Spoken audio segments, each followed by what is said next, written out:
wrong tab. I had it up earlier, and here it is. This is the one I wanted to share. So this is my checklist that I would give to you if you come to me asking what should you do for a virtual event. So Talk Virtual Summit Setup Checklist. I clicked off it. Hey, when I do that, I'm so excited. I just keep pushing buttons. Okay, so a simple checklist to get you started with your virtual summit adventures. So if this is your first or your next virtual summit, this is my personal opinion on what you should do. So set up goals for your event. Think about the outcome you would like to have. What would make this a successful event for you, your guests, your speakers, and your sponsors? First of all, think about yourself. What do you actually want to have by hosting an event? Make sure you write that down. Make sure you are at the top of that list, because without you, who knows if this event is going to happen.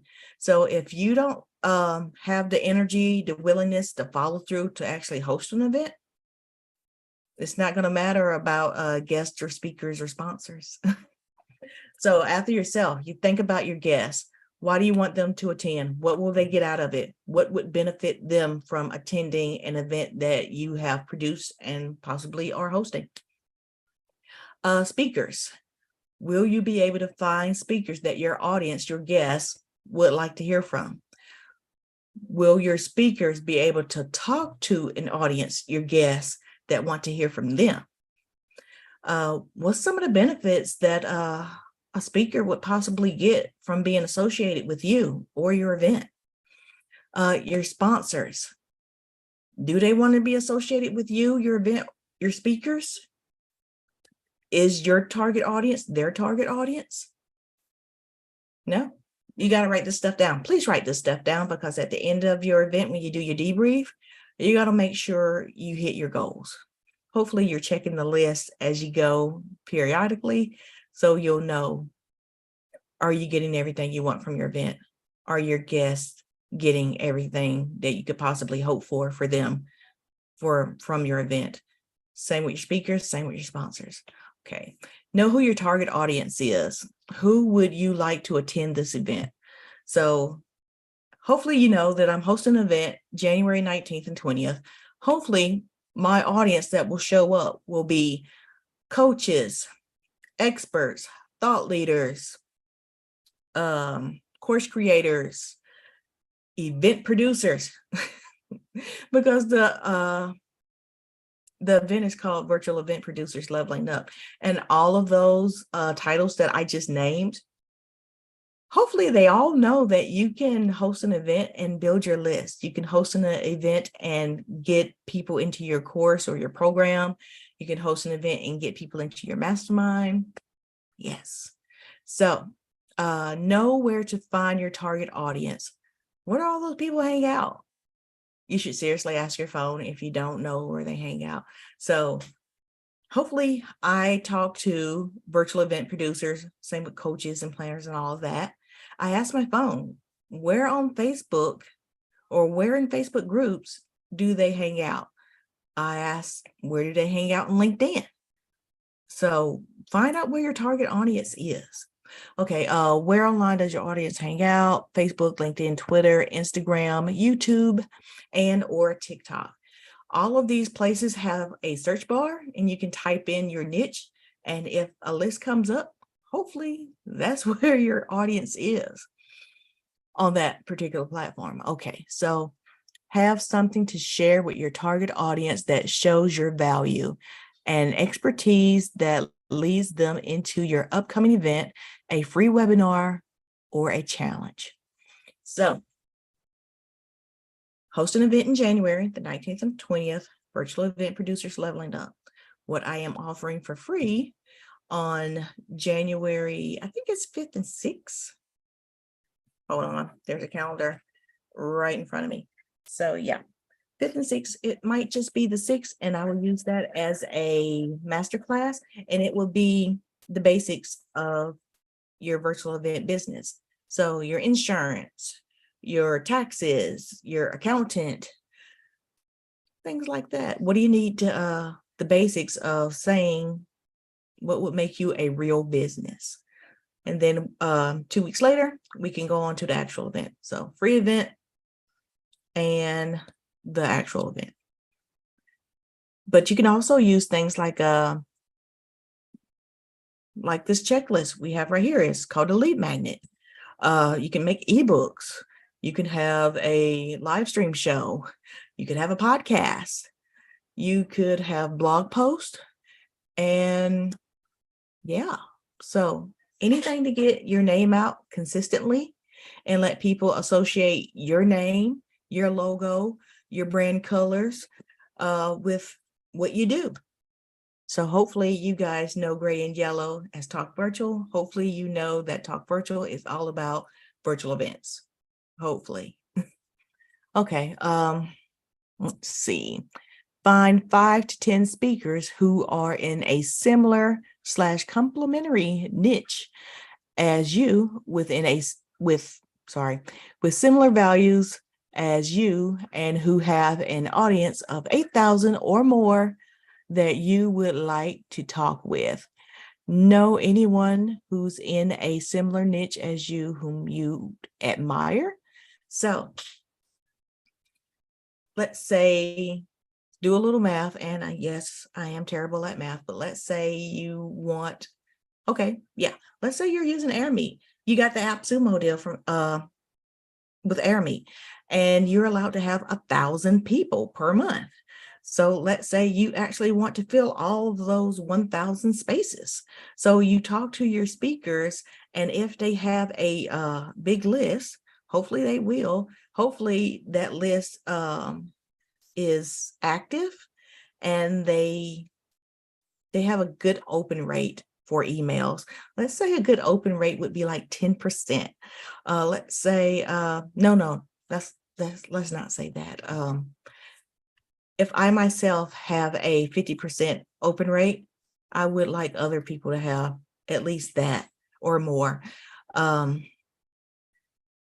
I do not have a 10% click-through rate, and I would like that. So if you have a open rate of 50% or more, and you have a click-through rate of 10%, let's say that is a good speaker to invite. How would you know that? You got to ask people. Will they tell you the truth? Sometimes. You can also give incentives like offer them an affiliate link with tickets.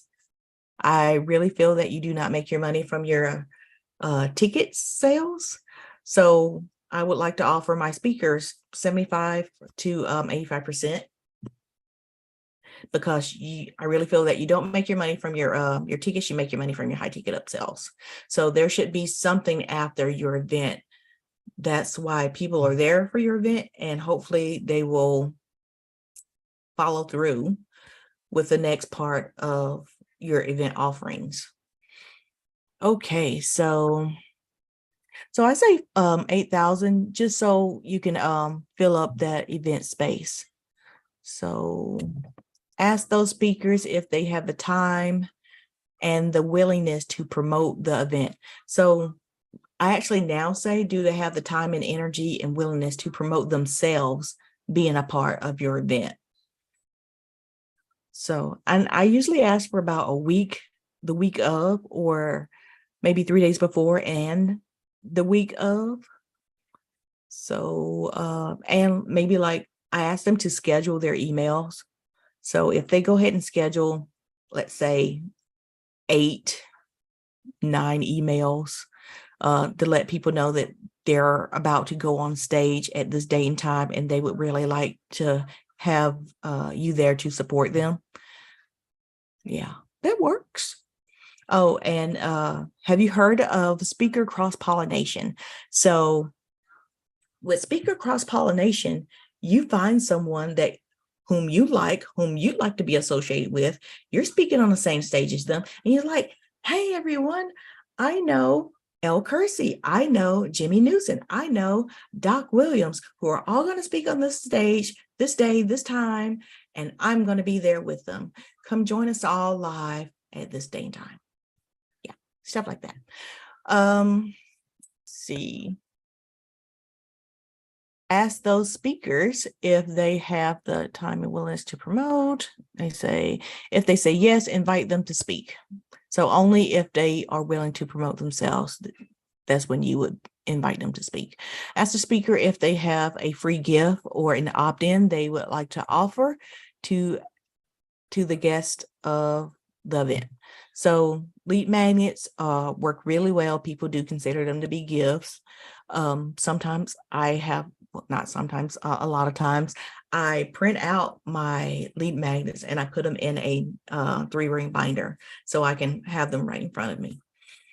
Especially if it's really good information. Let's see, what's another one? I've lost my place. Okay. Oh, another thing that I have seen, I didn't write it on here, but another thing that I have seen is if you are hosting a top of the funnel event, that's where everybody comes in free and you upsell them later. You would offer, or you would ask your speakers if they have a VIP gift. That is something they would usually sell. That's something they usually attach a price to, something they do not give away for free. Like if they have an upcoming course, if they have an upcoming challenge that they charge for, they would invite your guest to their thing. And that would be a bonus for them for buying your VIP ticket. Okay, so here I say offer your speakers 50% or more. Yeah, I like the 75% because they're doing a good bit of the work. Not only are they promoting for you, but they are speaking at your event. Okay, so, and if you can't pay speakers, exposure money only gets you so far, but a nice affiliate payout would be very good. That would make them want to come back for more. And if you're using AirMeet, you can tell if they're a good speaker or not. And if they're a good speaker, whom you've paid 75% or more, they'll be more likely to come back. Okay, so let's see, provide speakers with 3 to 4 weeks of promotional materials. Give your speakers their promotional materials 1 week before it's time to start promoting. Promotional materials should include things like a blog post, 4 emails, 10 social media posts. So if you've interviewed, let's say you have a live stream show, you've interviewed those speakers that you want to be a part of this event, you can chop up that content and it's like, hey, would you promote yourself being a part of this event? Here's some clips of you I have from being a part of my show, Talk Virtual. So you can tell people that you're going to be a part of Virtual Event Producers Leveling Up in January. So not only can you take those clips, but the transcripts of those clips would make nice social media posts. And they can share with each other. Let's say you're using Hey Summit, and in the share media file, everyone can pick and choose what they want to share.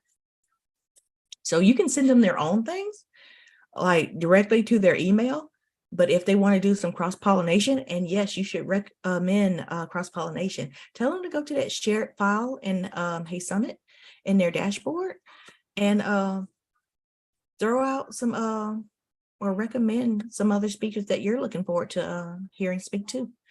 Okay, so let's see, 3 to 4 weeks of promotional materials. Yeah, so if you host a live stream show, all of this would be very easy. If you do not host a live stream show, you should get on Zoom or your preferred video channel and ask them questions. Like a question I asked is, what will guests receive from attending your talk or your training? And let them answer that. And hopefully they won't take up more than 15 seconds or 2 minutes. And you put that clip out into the world, onto social, onto your blog, stuff like that. Okay, so look for 1 to 5 sponsors who are in a similar / complementary niche as you, have similar values as you, and who are looking to talk with your target audience. So, as you know, I like to talk to virtual event producers. What sponsors do I know would want to talk who would also want to talk to virtual event producers or coaches or consultants. Hopefully it's a SaaS company with no code automation, because I love it. And that's all I talk about, really. I just threw out a bunch of them right now with Hey Summit and AirMeet. Oh yeah, and I'm using Zoom right now. Not only am I using Zoom right now, I am also using OneStream Live. So off the bat, that's like 5 no-code automation tools that I use and recommend. And hopefully fellow event producers would like to know more about these companies, and these companies would like to talk to the people that I talk to. Okay, so ask your possible sponsors, what did they like about their favorite event that they sponsored and why? It was their favorite. Ask what was their least favorite event that they sponsored and why. It was their least favorite. Ask if they have ever sponsored an online event and how it worked out for them. If the online event worked out great for them, ask what was so great about the event. If it didn't work out, ask what they wish would have been better. If you feel that things are going well, ask your possible sponsor, can you send them a customizable sponsorship package? If the answer is yes, mail or email within 1 week of your meeting. So stay top of mind, stay fresh. If you've had a meeting with a possible sponsor and they're interested in your event, send that out. And yeah. So who do you know who would possibly want to talk to your target audience? It's not going to hurt to ask them. Worst thing that can happen, they say yes, send me something, and they expect you to send them something. So you should actually send it. Okay, so worst case scenario. Reach top 10 marketing trend. Oh, sorry. Research. Research the top 10 marketing trends, put them in your sponsorship package.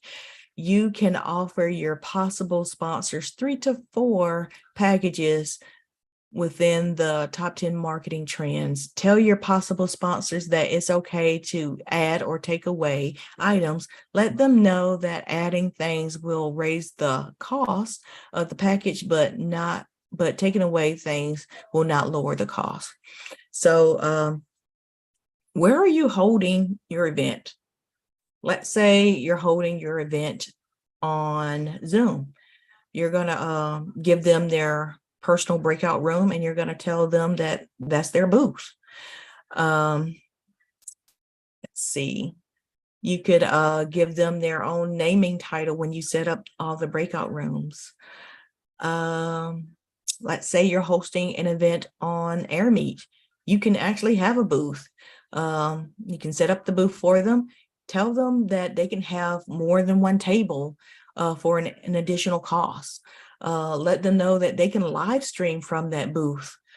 Let them know that they can have an event within your event if they have a booth. And all of those are upsells. Okay, so let your sponsors know that they are also expected to promote the event and give them promotional materials also. So if your sponsors have the ability to promote themselves, being a part of your event, let them be a part of your event. If your sponsors have the ability to let you be on their stage to say, hey, let's see, Book Like a Boss. Shout out to Nuncom, David, and Lloyd. If you guys let me be on your stage to announce that you guys are going to be on my stage in January, that would count as a promotion for both of us. I would bring Nuncom, David, and Lloyd on to talk virtual, and they could talk about Book Like a Boss on my stage and talk about how they're going to be on my January event. So that is my checklist. And hey, Nuncom, David, Lloyd, if you're interested in being a sponsor for Virtual Event Producers Leveling Up Workshop, let me know, because I would totally love to have you guys. So this is my checklist for the virtual for Talk Virtual Summit Setup Checklist. If you would like access to this checklist, I am going to put it in the chat. And if you want to talk more about being a sponsor or a possible speaker for the Virtual Event Producers Leveling Up Workshop, January 19th and 20th, let me know. You can, let's see, reach me, LinkedIn, love LinkedIn. I'll also check Facebook and Twitter. So yeah, so that's it for now. I'm going to say bye and not hold you up any longer. So catch you next Thursday. Hopefully I will have a speaker here with me. Shout out to Sabrina Tika, who did an amazing job at speaking at the Virtual Summiteers Mastermind Group Masterclass. She spoke about having your virtual event business be a small business and what do you need to do to further that business. And if you want to see the replay of that, let me know, because it's only an air meet and you have to sign up for